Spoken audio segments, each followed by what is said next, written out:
జగన్మోహన్ రెడ్డి ఏ విధంగా హత్యా రాజకీయాలు అడ్డం పెట్టుకొని రాజకీయం చేస్తాడో మనమందరం కూడా ఆయన డే 1 రాజకీయం నుంచి ఇప్పుడు దాకా మనం చూస్తూ ఉన్నాం. సింగయ్య అనే వ్యక్తి తన కార్యకర్త తన కారు కింద పడిపోయాడు. జగన్మోహన్ రెడ్డికి ఇంటిమేషన్ ఇచ్చారు, అయ్యా ఆపండి సింగయ్య ఒక వ్యక్తి పడిపోయాడు అని చెప్పి ఇంటిమేషన్ ఇచ్చారు. ఇంటిమేషన్ ఇవ్వడం జగన్మోహన్ రెడ్డి దిగి తన కార్యకర్తని పరామర్శించి వెంటనే హాస్పిటల్ తీసుకుంటే అతను బతికుండేవాడు.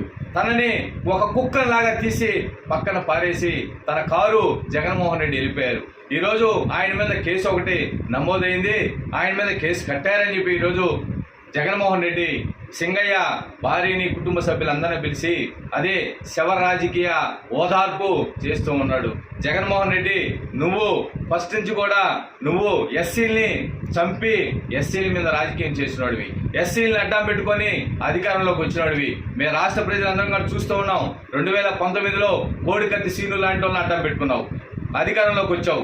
అదేవిధంగా డాక్టర్ సుధాకర్ గారిని, అదేవిధంగా సీను, ఈ విధంగా చెప్పుకుంటూ పోతే ఎంతో మంది దళిత సోదరుల్ని పట్టను పెట్టుకున్న జగన్మోహన్ రెడ్డి తర్వాత ఇప్పుడు మళ్ళీ సింగయ్యని చంపేయడంలో జగన్మోహన్ రెడ్డి 2029లో కూడా నీకు ఎస్సీ ఎస్టీ బడుగు బలహీన వర్గాలు నీకు ఓటు